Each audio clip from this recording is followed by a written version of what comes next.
বর্জ্য এবং যেই কোরবানির পাটি সহ আরও ইত্যাদি এবং মূল সড়কগুলোতেও আমরা গতকাল দেখতে পাই। এর মধ্যে আজকে কিন্তু চিত্র অনেকটাই ভিন্ন রয়েছে, যেহেতু ঈদের তৃতীয় দিন আজকে অর্ধেক বেলা ইতিমধ্যেই শেষ হয়ে গিয়েছে।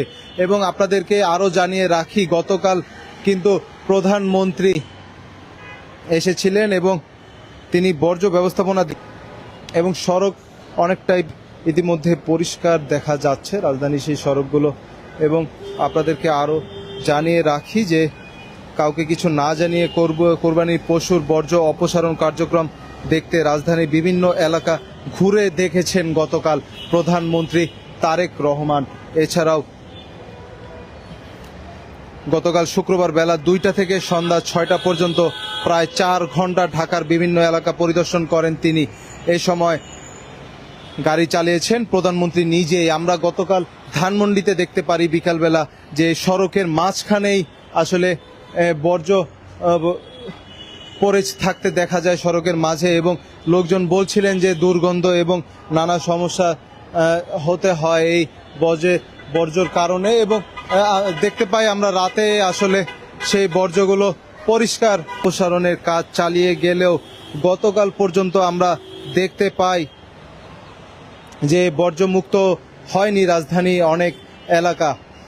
প্রথম দিনের মতো দ্বিতীয় দিনেও পশুর বর্জ্য ও হাটের ময়লা অপসারণের মাঠ পর্যায়ে কাজ করেছেন পরিচ্ছন্নতা কর্মীরা, কিন্তু আজকে তৃতীয় দিনে এসে অনেক জায়গাতেই আসলে বর্জ্য অপসারণ কাজটি দ্রুত এগিয়ে যাচ্ছে।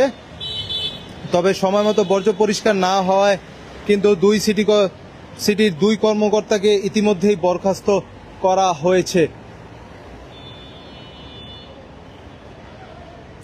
রাজধানীর মূল সড়কগুলো আমরা পরিষ্কার দেখতে পাচ্ছি ইতিমধ্যেই, এবং বিশেষ করে যে এলাকা ভিত্তিক যে সকল অলিগলি ছিল ময়লা আবর্জনা স্তূপে ঘেরা, সেই অলিগলিতেও ইতিমধ্যে সিটি কর্পোরেশনের লোকজন তারা কাজ করে যাচ্ছে। এছাড়াও আপনাদেরকে আরও জানিয়ে রাখি, রাজধানী বর্জ্য অপসারণ কার্যক্রমের উল্লেখযোগ্য যে দিকগুলো রয়েছে, আসলে যে 2 সিটি কর্পোরেশনের মোট 54,000 টন বর্জ্য সৃষ্টির ধারণা করা হয়। এর মধ্যে প্রথম 2 দিনেই আসলে প্রায় 24,000